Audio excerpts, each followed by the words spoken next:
بسم الله الرحمن الرحيم. بسم الله الرحمن الرحيم. نحمده ونصلي على رسوله الكريم.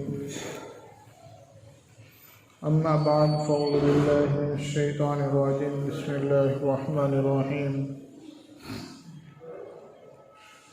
قل إن كنتم تحبون الله فاتبعوني يحببكم الله.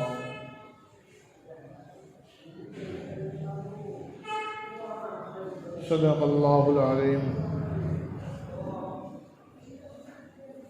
میرے محترم بھائیوں اور دوستوں اور بزرگوں، اللہ سبحانہ و تعالیٰ نے ہمیں اس دنیا کے اندر بھیجا ہے.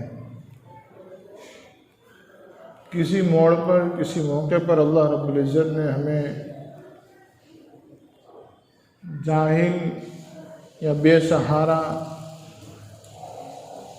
نہیں چھوڑا، بلکہ ہر موقع پر، ہر ٹائم پر، ہر موڑ پر اللہ رب العزت نے ہمیں رہبری کی ہے. نبیوں کے ذریعے سے اللہ رب العزت نے انسانوں کو رہبری کی، دنیا میں کیسے رہنا ہے، کیا کرنا ہے.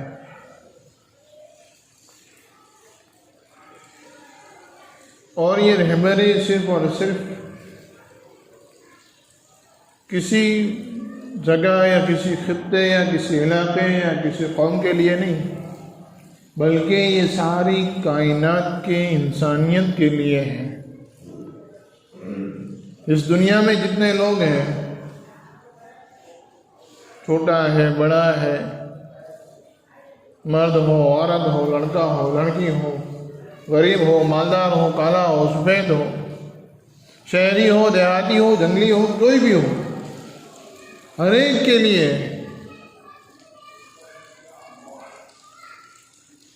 اللہ سبحانہ و تعالیٰ نے نبیوں کے ذریعے سے رہبری کی ہے.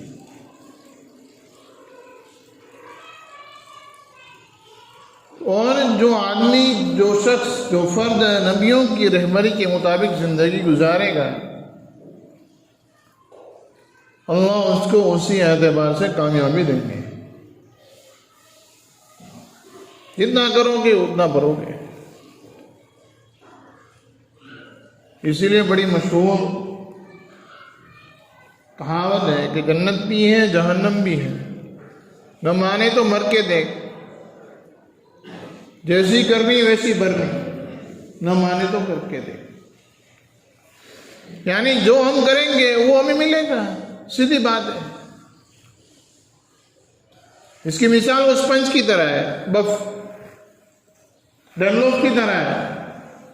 اگر ہم اس کو دودھ میں ڈبائیں گے تو اس میں سے دودھ ہی نکلے گا. پانی میں ڈبائیں گے پانی نکلے گا. اب کوئی یوں کہے کہ میں پانی میں ڈباؤں اور اس میں سے جو ہے شہد نکل جائے، یہ تو ہو نہیں سکتا. ہماری زندگی ایسی ہے، جیسے کام کریں گے ویسے فیصلے ہوں گے. اس اعتبار سے فیصلے.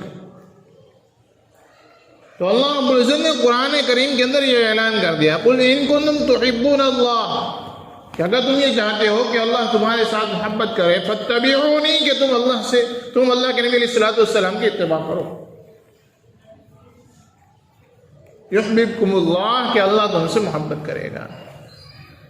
اللہ نے حکم کیا ہے اپنے نبی کو، اللہ سبحانہ و تعالیٰ نے، اللہ تبارک و تعالیٰ نے حکم کیا ہے، اپنے نبی کو حکم کیا کہ آپ اعلان کرو، آپ لوگوں کو بتا دو یہ بات.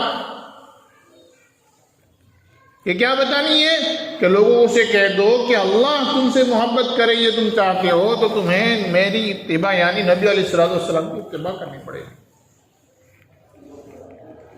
اور اس میں اللہ کے نبی علیہ السلام سے اعلان کرانا ہے، میں یہ بات بتانے میں، قرآن کی اس آیت میں کہیں پر بھی کوئی بندھن نہیں رکھا کہ بھائی شہر میں رہنے والے ہیں ان کے لیے یہ چیزیں ہیں، یا دیہات میں رہنے والے ہیں وہ اللہ کو اپنی محبت کے لیے چاہتے ہو تو وہ ایسے کوئی بندھن نہیں رکھا، بلکہ کھلی بات ہے اور صاف اعلان ہے کہ جو کوئی یہ چاہتا ہو کہ اللہ اس سے محبت کرے تو اسے نبی علیہ السلام کی اتباع کرنی ضروری ہے۔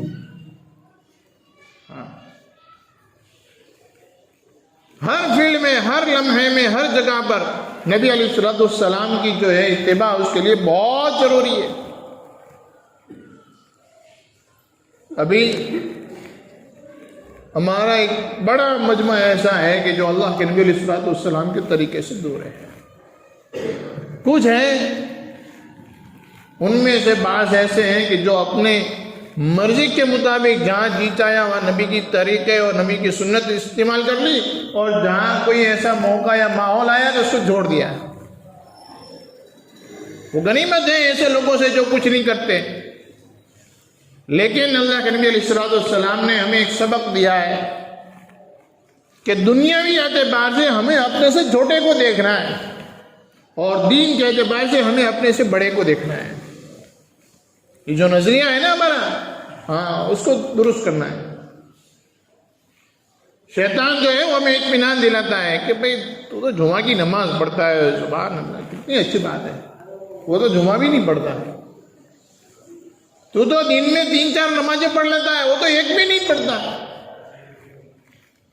اور دنیاوی اعتبار سے شیطان جو ہے ہمیں افسوس دلاتا ہے، ہمیں احساس کمتری دلاتا ہے کہ یار دیکھ اس کے پاس تو 2 دکانیں ہیں، تیرے پاس تو ایک ہی ہے، اس کے پاس بڑا شو روم ہے، تیرے پاس کچھ نہیں۔ نبیوں کی تعلیم یہ ہے کہ یہ چیزیں الٹی ہو جائیں، کہ دین کے اعتبار سے ہم اپنے سے بڑے والے کو کہ یار میری تو 5 ٹائم کی نماز ہو رہی ہے اور وہ تو تہجد کی پابندی کر رہے ہیں، میری تو روزانہ کی آدھے پارے کی تلاوت ہو رہی، وہ تو پورے پارے کی تلاوت کر رہا ہے، میری تسبیحات نہیں ہوتی، یہ تسبیحات کی پوری پابندی کر رہا ہے۔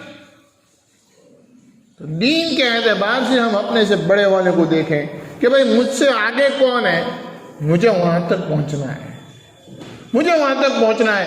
اس کے لیے جو ہے سب سے آسان طریقہ یہ ہے، اور اللہ کے نبی علیہ السلام کی بڑی جامع سنت ہے، بڑی جامع بہت بڑی سنت ہے جو آج کل ہمارے درمیان میں سے چھٹی گئی۔ وہ سنت کیا ہے؟ وہ سنت یہ ہے کہ اپنی ذات کا حساب کرنا، اپنی ذات کا حساب کرنا۔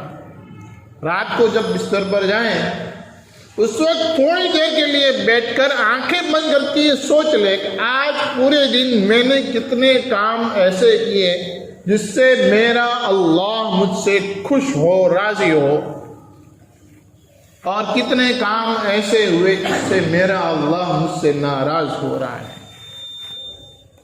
اللہ نے ہمارا دماغ جو ہے بہت بڑھیا بنایا، ایسی اس نے سسٹم بلڈ کی ہے۔ آدمی آنکھ بند کرے تو پچھلے کئی سالوں کا وہ آدمی اس کو یاد آ جاتا ہے کہ آنکھ بند کر کے سوچنے میں پچھلے کئی سالوں کی وہ جو ہے نا اس سے ریمائنڈ ہو جاتا ہے۔ یہ بڑی بڑی ہارڈ ڈسک وغیرہ جو آ گئی ہے تو اس میں ڈھونڈنا پڑتا ہے کہاں گیا کہاں گیا کہاں گیا، لیکن آنکھ بند کرو پھٹافٹ یہ کمپیوٹر جو آنکھ کا ہے ہمارے دماغ کا ہے وہ پھٹافٹ ڈھونڈ کے بتا دیتا ہے۔ تو روزانہ رات کو بستر پر بیٹھ کر تھوڑی دیر کے لیے آنکھ بند کر کے یہ سوچ لے کہ آج صبح اٹھنے کے ساتھ لے کر ابھی بستر پر بیٹھنے تک میں کتنے کام ایسے ہوئے جس سے میرا اللہ خوش ہو، اور کتنے کام ایسے ہوئے جس سے میرا اللہ مجھ سے ناراض ہو رہا ہے۔ فوراً حساب ہو جائے گا، فوراً، دیر نہیں لگتی اس میں، فوراً حساب ہوگا کہ آج اتنی نماز ہوئی اور یہ کام ہوا، یہ صحیح سچ بولا، یہ جھوٹ بولا، یہ فوراً حساب۔ اب کیا کرنا ہے؟ یہ حساب ہو گیا، اس کے بعد جو ہے جو غلطیاں ہوئی ہے اور جو اللہ کو ناراض کرنے والے کام ہوئے ہیں اس پر استغفار پڑھیں، استغفر اللہ کریں، استغفار پڑھیں کہ اللہ میری غلطی ہو گئی، میری بھول ہو گئی، اللہ مجھے معاف کر دے، میری توبہ ہے۔ اس کے لیے 2 رکعت نماز پڑھنی اور قبلے کی طرف ڈٹنا، مسلح کے اوپر بیٹھنا، ہاتھ کو اٹھانا اور رونا، یہ کوئی چیز کی ضرورت نہیں ہے۔ ندامت کے ساتھ ہم اللہ سے کہتے ہیں کہ اللہ میری بھول ہے، مجھے معاف کر دے، اللہ معاف کر دے گا۔ عربی میں بولنے کی ضرورت نہیں، اردو میں بولنے کی ضرورت نہیں، میں جس زبان کو جانتا ہوں اسی زبان سے اللہ سے بات کروں گا۔ ہاں، دعا میں اللہ سے ریکویسٹ ہوتی ہے، بات ہوتی ہے۔ دعا جو ہے اس لیے کہا گیا کہ دعا جو ہے نا وہ مانگنے کی چیز ہے، دعا پڑھنے کی چیز نہیں ہے۔ ہماری یہ غلطی ہے کہ ہم کیا کرتے ہیں، کتابوں میں سے دیکھ کر یاد کر لیتے ہیں، واٹس ایپ میں اور پھر کہیں اور یوٹیوب میں، فیس بک میں کہیں آئی، ہم اس کو پڑھ کر یاد کر لیتے ہیں اور پھر ہاتھ اٹھا کر اسی یاد کی ہوئی چیز کو جو ہے نا اس کو ہم لوٹا دیتے ہیں۔ اس کا کوئی اثر نہیں ہوتا، اس کا اثر نہیں ہوتا۔ دعا مانگنے کا نام ہے، اللہ سے مانگے، جو زبان آپ کو آتی ہے اس زبان میں مانگے، عربی میں مانگنے کی کوئی ضرورت نہیں۔ ہاں، ایک بات یہ ہے کہ اللہ کے نبی کی زبان سے کوئی الفاظ نکلے ہیں، اسی الفاظ کو ہم اپنی زبان سے ادا کر رہے ہیں تو اس کی برکات ہوتی ہے، وہ ملتی ہے، لیکن اس کا بتا تو ہو کہ میں کیا مانگتا ہوں۔ جیسے مثال کے طور پر کھانے کی دعا ہے، بسم اللہ وعلی برکت اللہ، یہ اللہ کے نبی علیہ السلام کی زبان سے نکلا ہے۔ اب کوئی آدمی گجراتی میں یا انگلش میں بول دے وے کہ بھئی میں اللہ کے نام سے کھانا شروع کرتا ہوں، ہندی میں بول دے تو بھی یہ دعا ہو گئی، یہ دعا ہو گئی۔ لیکن اگر کسی نے عربی میں پڑھا بسم اللہ وعلی برکت اللہ، تو یہ الفاظ اللہ کے نبی کے زبان سے نکلے ہوئے الفاظ ہیں، اس الفاظ کو اپنی زبان سے نکالنا یہ برکت کا ذریعہ اور باعث بہت زیادہ ہے اس کے مقابلے میں، یہ الگ بات ہے۔ لیکن اگر نہیں آتا تو نہ آنے کی وجہ سے چھوڑ دینا یہ کوئی عقل مندی نہیں ہے کہ بھئی مجھے تو نہیں آتا ہے، میں کیسے کروں گا، نہیں کرنا، جانے دو، نہیں، بلکہ اگر نہیں آتا ہے سیکھنے کی کوشش کریں گے۔ جب تک نہیں آتا ہم اپنی زبان میں اللہ سے دعا کریں گے۔ رات کو جب ہم حساب کر لے ہوئے اپنے ساتھ کا کہ کتنے کام ایسے ہوئے جس سے اللہ خوش ہو اور کتنے کام ایسے ہوئے جس سے اللہ ناراض ہو، فوراً ہم بیٹھے بیٹھے اللہ سے معافی مانگ لیں، اے اللہ میری توبہ ہے، مجھے معاف کر دے، ندامت کے ساتھ۔ میں اور میرا اللہ، کسی کو پتہ نہیں، زبان سے الفاظ نکالنے کی ضرورت نہیں، بازو میں بیوی بیٹھی ہے اس کو پتہ بھی نہیں، اس نے معافی مانگی اللہ سے۔ اور جو کام اللہ کے لیے ہوئے ہیں، اللہ کو خوش کرنے کے لیے ہوئے ہیں، جو کام اللہ کو راضی کرنے کے لیے ہوئے ہیں، اس پر اللہ کا شکر اور اللہ کا احسان ماننا، اللہ کا شکر ماننا کہ اللہ میں نے آج 2 وقت کی نماز پڑھی ہے، تیرا احسان ہے، تو نے پڑھوائی، تیرا احسان ہے، تو نے پڑھوائی۔ اے اللہ آج میں نے صبح میں آدھی تسبیح پڑھی تھی، اے اللہ تیرا احسان ہے، تیرے کرم کی وجہ سے میں تسبیح پڑھ پایا، اگر تیرا کرم اور تیرا احسان نہ ہوتا میں تیرا نام نہ لے سکتا۔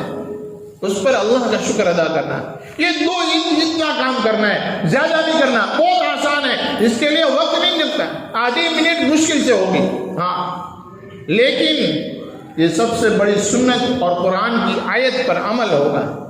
قرآن کی ایک آیت ہے، اللہ تبارک تعالیٰ فرماتے ہیں لَإِن شَكَرْتُمْ لَأَزِيدَنَّكُمْ وَلَإِن كَفَرْتُمْ إِنَّ عَذَابِي لَشَدِيدٌ۔ اللہ قرآن میں کہتے ہیں اگر تم نے ہماری نعمت پر ہمارا شکر ادا کیا تو ہم تمہاری نعمت میں اضافہ کریں گے، اور اگر تم نے ناشکری کی تو ہم تم سے اس نعمت کو چھین لیں گے۔ جو نیک کام کرنے کی توفیق ملی ہے، ہم جو ہے اس پر اللہ کا احسان مانیں تو انشاءاللہ آگے اور نیک کام کرنے کی ہمیں توفیق ملے گی، اور اگر ہم نے اس کو بھلا دیا تو اللہ رب العزت پتہ نہیں کل کو یہ نیک کام کرنے کی توفیق بھی ہم سے چھین لیں۔ اور اس کی فضیلت میں آپ کو بتا دوں کہ یہ سنت طریقے پر عمل کرنے کے بارے میں پیارے حبیب صلی اللہ علیہ وسلم نے فرمایا ہے کہ جب کوئی بندہ یا کوئی بندی میری کسی سنت کو ایسے موقع پر زندہ کرے، عمل کرے کہ جس وقت لوگوں نے اس کو بھلا دیا ہو تو اس کو اس سنت پر عمل کرنے کی وجہ سے 100 شہیدوں کا ثواب ملے گا۔ 100 شہید، 100 شہیدوں کا ثواب ملے گا۔ اب شہید کا درجہ کہ اس کے خون کے قطرے کے گرنے سے پہلے اس کی مغفرت ہو جاتی ہے، اب یہ سنت میں نے آپ کو جو بتائی ہے کہ اپنی ذات کا حساب کرنا، یہ اللہ کے نبی علیہ السلام کی سنت ہے اور لوگوں نے اسے گناہ دیا ہے۔ ہم عمل میں لائیں گے انشاءاللہ اللہ کی ذات سے پختہ اور پختہ ارادہ یہ ہے، پکی امید یہ ہے کہ اللہ 100 شہیدوں کا ثواب ہمیں روزانہ دے گا۔ ہاں، روزانہ 100 شہیدوں کا ثواب دے گا، اللہ کی ذات سے امید ہے۔ اللہ تبارک و تعالیٰ ہم تمام کو کہنے سننے زیادہ عمل کرنے کی توفیق عطا فرمائے، آمین یا رب العالمین۔